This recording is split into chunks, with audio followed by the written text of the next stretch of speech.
like everybody, we may have come to work on that Thursday and schools went to school on that Thursday, and then that Friday across the country, certainly across Georgia, that was, the day. Any educator refers to COVID as the dark ages. The bottom fell out in our communities. That was a real challenge. The first year of COVID, after-school programs, summer programs are really struggling to figure out, should we stay open? I saw conditions within the home that are difficult for me to even reflect on now. For schools, they had to figure out, not just instruction, but all the things that come around, kind of as we say, the whole child. So many kids rely on the school meals. They weren't coming to school. Children not only didn't have access to virtual learning such as internet or computer usage, they were unsupervised for most of the day. And we're not talking about a few children unsupervised. In the city of Atlanta, I would guess that it would be in the thousands.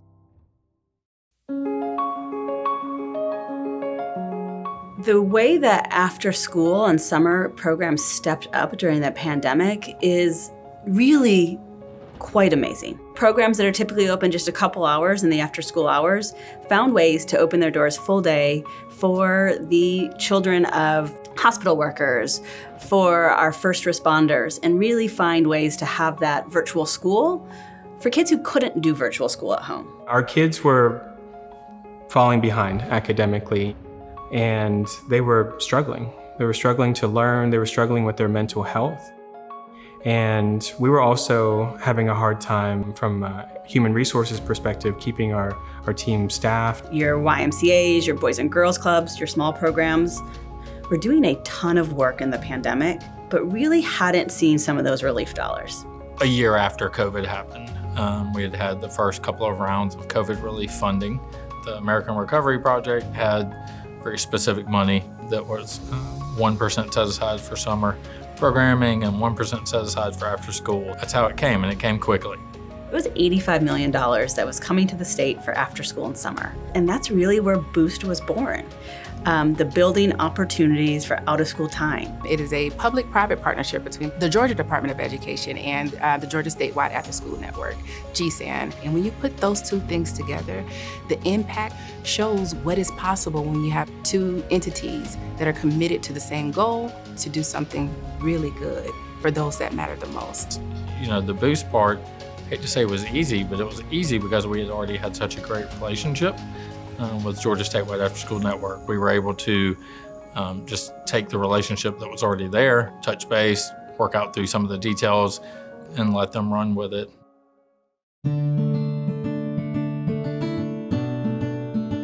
It was a 3-year, 1-year renewable grants program. So organizations who came in were able to have their grants renewed 3 periods throughout the grants program. It was not restrictive funding comparative to other funding streams. So programs were really able to think outside of the box, think innovatively, while also just covering their basic needs. Boost is what really kept us going, helped us to be able to sustain and make it over that Mount Everest of a situation. It also allowed us to capacity grow and to really bring new things to the table. Boost came in at a time where we needed some support to be able to continue to keep our programs for free, continue to be able to help our young people rise as servant leaders through workshops, through facilitators, through providing food, resources, information.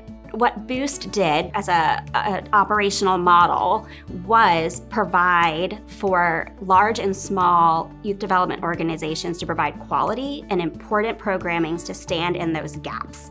The gaps of what the government provides, the gaps of what schools can provide, and the gaps of what some families can provide. It helped us hire parent coordinators to get parents more engaged in their child's education, because as you know, research shows that the more parents are involved, then the better off those kids do. It was extremely program-centered, and I do think that putting the decision in the local control of the programs, they were able to determine this is what's most needed, this is how we need to use it, and we were just there as a guide. That is also something that we have intentionally invested in with the Boost Grants program and these funds. One, just enhance their skills, really understand what high quality programming can and should look like, and then give them the resources, tools, and strategies to start implementing in their program, but also for their own professional growth. I think before Boost, we knew how we wanted to work with kids. But over the last 3 years, we've really become more fluent in what quality programming is. We were able to go to some trainings on the ASYD standards, and then we also got some trainings in Weichert quality standards as well. We were able to, one, hire some certified teachers, which helped us with the curriculum, helped us develop a field trip program that is aligned with the Georgia Standards physical education component for grades pre-K through 5. These are the people who are with our young people from 3 o'clock till 6, and in the summer, all day, every day, all week. It takes a special person. It takes a special skill set. It does not just happen by chance when good youth development work is happening. Just because you love kids doesn't mean we're going to hire you. There are certain standards that we have as an organization, and you've got to meet those standards to be able to be entrusted with our kids.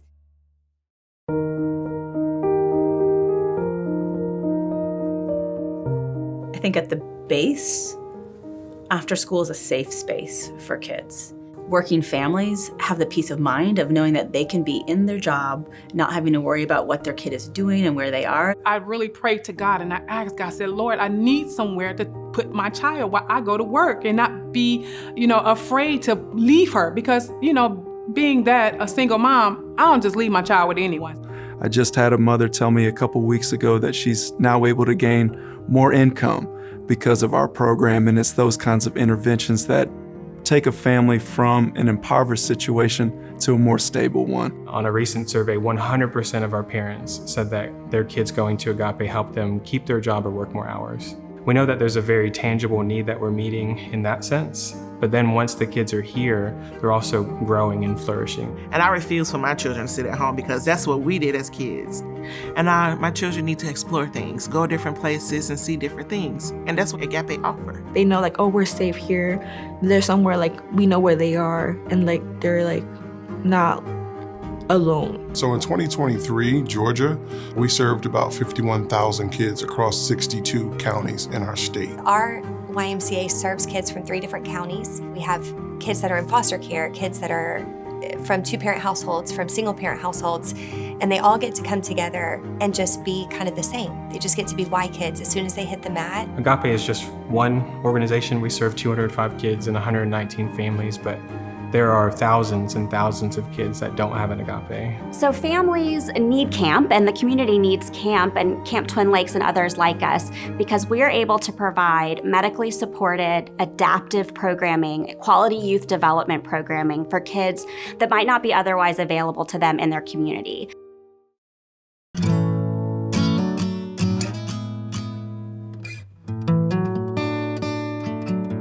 Our goal is to know their name, treat them all by their name and not just by their circumstance or by what's their situation, but really know who they are by their name, know their story, and help be part of that village that raises these children. I love coming here after school, after a long day of school. I like my friends here. They're so nice, and we all help each other to get our homework done on time. And during dismissal, each day it's the same routine. This is not a daycare. This is an after-school academic program, and it helps so many children because they help kids with their homework because parents don't know what they're doing because some parents didn't finish school, some parents don't understand, some parents can't read. It goes a long way. Seeing my sister, like her pushing forward and being the first one to do it because no one's really been there for her. The way my mom didn't even finish middle school, and if it wasn't for Yells who had come in and helped her and pushed her, because I can't help her. No one can help her because she was taking these harder classes, going through this alone with no one there for her. Because tutoring and all that isn't really an option for us. After school programming is not just childcare. We're helping kids in extended learning classrooms, and we're helping our kids overcome their math and reading gaps and close deficits that really put them at a disadvantage. We have homework hour that we, just sit around and do our homework, and then after that we have our schedule. Agape is kind of like school. You make friends, you do learning. The schedule is kind of like the same as school. During the school year, I would mostly do my homework, and it really gave me a safe, quiet space. It's like a library closer to me That's what I feel like it is. Having a big emphasis on enrichment and on education and being able to really having a change of focus of this is not just athletics. We really want these kids to not have any COVID learning loss. Like we want them to be caught up on their correct grade level. We work alongside our schools to know where our students are. So when the students come to Agape, we can reinforce that learning that they're having in school in smaller, more manageable ratios. A lot of our school districts have counselors and psychologists and parent coordinators in school, but the data sharing was really critical because we were able to get data on how kids are doing academically, emotionally, how they're doing behaviorally. And then we can create our programs in the club that addresses those issues. What that does is it just complements what a teacher who is working day in and day out for students, it complements that, and that's what we would, I think, hope for.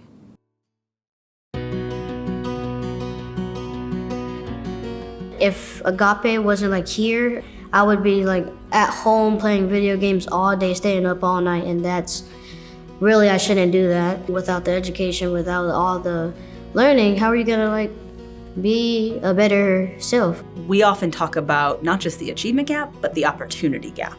It is making sure that all kids across Georgia have access to these high quality enriching experiences where you are having a mentor, you are getting to go to a museum, you're getting to tinker and learn STEM for the first time. Children who have the resources and time get to go do things. They get to go to the pool, they get to take vacations.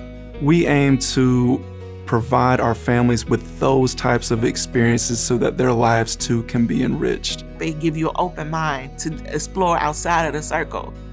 Like, we've never been camping before. Now here, they take us camping. We never like go swimming or anything. My kids was afraid to go swimming. Now they go swimming every Friday. My favorite, probably like Jekyll Island. I mean, we learned about some like stuff. We had learned about like jellyfishes. They are forced to be out the ocean because the water forces them to get out the ocean and die. We also saw the Big Dipper. We had fun. We played. If I didn't have Agape, honestly, I don't know, because like Agape, they keep me entertained and stuff like that. Besides the sports, I'll probably be at home watching some TV, not actually doing something with my life.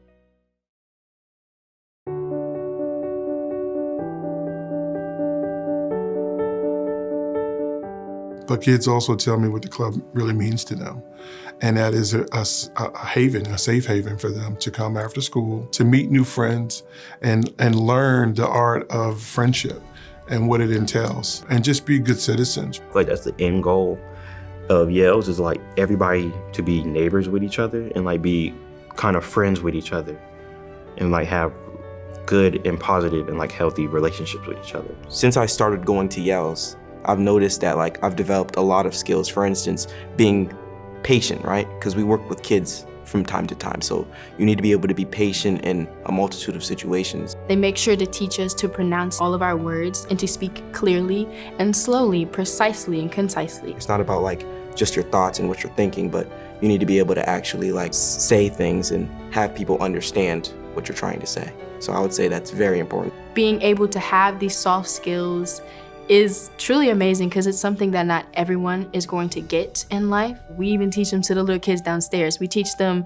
like interview questions and how to answer them. We teach them like mingling. Like we have this game called Mingle Mingle. They go around the room and they just walk around, and then we say mingle mingle, get in groups of 5, and they get a group of 5 and we give them a question.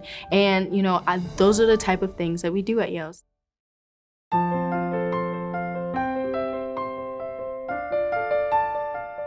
I've been in youth development for 20 plus years. In that time, I have been to 4 funerals of students who have taken their own lives because they just could not handle the pressure. They could not deal with it. So I worry about the safety of the kids mentally, physically, financially, because some kids, they just don't know what to do. I have a lot of pressure at this age because I'm the oldest sister, And when we were younger, we didn't really have our mom and dad because my mom would always go to work and then they separate. So now we have like 2 families. And it's really been a struggle because there's always problems. But like with Agape, like I have a teacher like I can really talk to about it and she gives me like advice, which is really nice. All teenagers do go through a stage in their life where they're struggling. It's either if it's financially or peer pressure as well. I'm thankful for Agape because Agape has taught me that there's always a right thing to do because actions will affect your life. We all know between the hours of 3 p.m. and 8 p.m., parents are working. Single parents, single family homes, parents are not there to supervise their kids, and that's where we step in to fill in the gap. They're coming to camp and they're having hard questions, tough questions. They're bringing all of their life with them, and how do we support them there and when they're not there? We used to be homeless, so it helps us grow in our community because they stepped up. They really did. As a person of color, and I unfortunately fell into the stereotype of not having a father figure in my house, it definitely helped me out to see, people who I could look up to as figures. So you take a kid that's in a rough situation and you put them in a safe environment, 9 times out of 10, that kid excels. But he has to trust the adult, because if they trust you, they'll do exactly what you say. It's not just the academic knowledge that you have to have, but it's how am I getting through my day that allows me to use that knowledge in a way that's successful. She was one of those children at one point in her life that she was very down on herself. She didn't love herself. She wasn't very happy with the person who she was. And so Yales brought that out of her. Now she speaks, she has more confidence more than ever. That's how it was for a while, but I feel like Yales has definitely helped me grow, prosper, overcome some challenges, and basically just be better, be a better me. Because that's another thing Yale has helped me with, is I always look at the positive in the situation. Because I don't care what nobody says. There's always a positive in every situation there is. There always is. You just gotta find it. Some of the graduations for 5th grade that we have seen have brought me to tears. And not brought me to tears because these kids are graduating 5th grade, but brought me to tears because there's balloons. And there's this huge celebration because they are hitting a point in their family that some of their parents or grandparents did not hit. The last 3 years, we've had a 100% graduation rate with our senior classes. And this past year, 9 of our 10 seniors had post-secondary enrollments. 1 student went to UGA, 1 student went to Montevallo, Kennesaw State, Georgia State, and some technical colleges as well. I see myself going to college and taking a 4-year. And Agape has helped me. We talk about after high school, what your life is gonna look like and what to give us what to major in.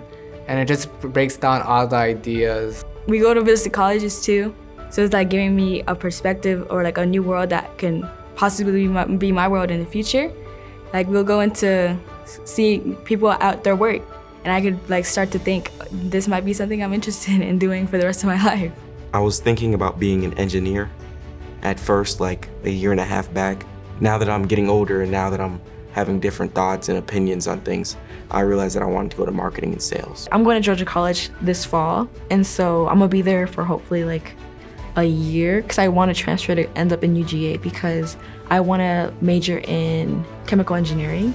Before Agape, I was just like, oh, I'm probably just not even gonna go to college because I was struggling a lot in school. But after I got into Agape, I was like, okay, so I'm gonna go into university, I'm gonna study medicine, I'm gonna be a neurosurgeon or a travel nurse. My main career choice would be probably something dealing with technology, probably game design, or something with computer science or cybersecurity. But also, Yales has helped me so much because it also made me think, because I do want to be a doctor. So it makes me think, oh, maybe I should work in pediatrics, or do I want to work in ER? I want to go to college and I want to major in engineering, and I really look forward to have a good job after college. They're very proud of me and my sister for going to college because we're like first gen, so we're the first ones to do it. And like in our entire family, like no one from like my mom or dad's side has gone to college. And so that's why it's like kind of a big deal to them. And so we really want to make them proud. When you think about how much time kids spend in out-of-school time programs is very close to the amount of time they're spending in their public schools. We offer about 1,000 hours a year, and kids are in public school for about 1,300 or so. And when you look at the funding around out-of-school time programs, it's a fraction of what public education gets. And there's an almost equal opportunity to make a difference in a child's life. I'll go back to the $90,000 a year to house and incarcerated youth in our state. I would prefer to pay $6,700 a year per child, and that child's gonna get tutoring, enrichment, and a meal and a safe space to come to after school and summer camp. The trade-off is just unimaginable.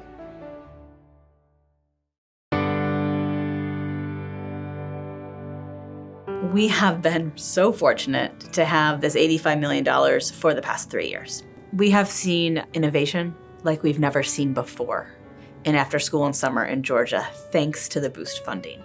We have momentum. We have programs who have really strengthened their organizational capacity, have brought services to communities in new ways that maybe they thought of before and weren't able to do, or ways that they never even thought about before.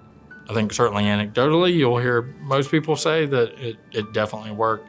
But I think from a metric standpoint, you can look at some of those too and see that we didn't suffer quite that learning loss the way a lot of other states did. And I think we can certainly say part of that can attribute that to after school. That is probably one of the greatest successes of the Boost Grants program, is that we will be able to see for years to come the investment that the Georgia Department of Education as well as GSAN partnered together in order to create a grants program that wasn't like the rest of the programs. I can truly say that if it was not for Boost and the 3 years that they really provided us funding, I don't know where we would be. This initiative gave dignity and respect to the out-of-school time profession. I think that a lot of people didn't even realize that they were out-of-school time professionals until this opportunity came along. The teachers that work in the after-school program, they really deserve the world because they work with these children that are coming from, who knows what they're coming from at home, and they just give them a place where they can be kids. And I really appreciate and thank them for that. If we want academic and life success in our communities to change, these are the kids who are going to be doing it. How can we get them from A to Z, from birth to graduating high school and into college, and support them along the way? And I think as people, we have to decide that that's important. If all of my kids graduate high school with a plan for their future, well, you know what's gonna happen? They're gonna reinvest into their community. Now you're talking about sustainability. If we can get all hands on deck moving in the right direction for our children, it's a better world, a better city, and a better place for everyone to live in. First of all, I would like to say thank you because they've given us so much. I feel like they know, but they don't realize how extensive it really is. This isn't about us. This isn't about today. This is truly about tomorrow and the next year and the next year. Kids deserve a safe space to go. Kids deserve to feel like they belong somewhere. And if we can do anything to help build these programs so that kids feel like they belong, that's why it's important. That's why it matters. We hiked Mount Kennesaw, and I don't even think I would have been able to hike that mountain without Agape. And they pushed me to hike that mountain, and that was the push I really needed. I just felt like the wind blowing on me and stuff like that, and I felt, in my mind, I felt like I could do anything after that. And it was just an amazing experience. Thank you for Agape for taking me there. It was an amazing hike.